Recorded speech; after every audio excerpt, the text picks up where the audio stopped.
अगर मैं तुमसे कहूँ कि तुम गवर्नमेंट, टाटा या रिलायंस जैसी कंपनी को लोन दे सकते हो और उस पर इंटरेस्ट भी कमा सकते हो तो कैसा रहेगा?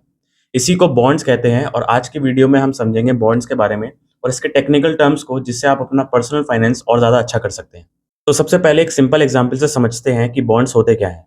मान लो तुम्हारा एक दोस्त कैफ़े खोलना चाहता है और वो कहता है कि तुम उसे 10,000 रुपए उधार दे दो और वो हर साल तुम्हें 800 रुपए इंटरेस्ट देगा और 5 साल बाद वो 10,000 रुपए भी वापस कर देगा और तुम मान जाते हो।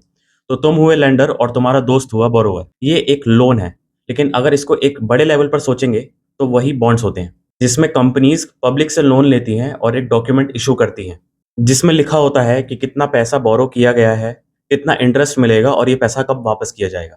तो अगर ये एक लोन ही है तो कंपनीज बैंक्स के पास क्यों नहीं जाती हैं? कभी-कभी कंपनीज को इतना लोन चाहिए होता है जो शायद बैंक के पास ना हो या उनकी पॉलिसी उन्हें अलाउ नहीं करती हो। इस कंडीशन में कंपनीज एक बॉन्ड इशू करती हैं और पब्लिक से पैसा उठाती हैं। तो अगर इसके टेक्निकल टर्म्स की बात की जाए तो ये सुनने में काफ़ी भारी लगते हैं, जैसे कि यील्ड, फेस वैल्यू और कूपन रेट। लेकिन अगर समझा जाए तो ये बहुत ही आसान है। तो चलो एक-एक करके समझते हैं। सबसे पहले फेस वैल्यू या पार वैल्यू। ये बॉन्ड की ओरिजिनल प्राइस होती है। ये वो अमाउंट होता है जो इशूअर बोरो करता है। मान लो किसी बॉन्ड की फेस वैल्यू ₹1000 है, तो मैच्योरिटी वाले दिन कंपनी तुमको ₹1000 ही वापस करेगी। चाहे मार्केट में बॉन्ड का कोई भी प्राइस चल रहा हो, फेस वैल्यू कभी चेंज नहीं होती है। दूसरा आता है कूपन रेट। बॉन्ड्स में कूपन रेट का मतलब होता है annual interest rate. For example अगर बॉन्ड का टेन्योर 10 साल है तो हर साल तुम्हें ₹80 मिलेगा और 10वें साल पर तुम्हें ₹1000 जो कि फेस वैल्यू है वो भी वापस मिलेगी।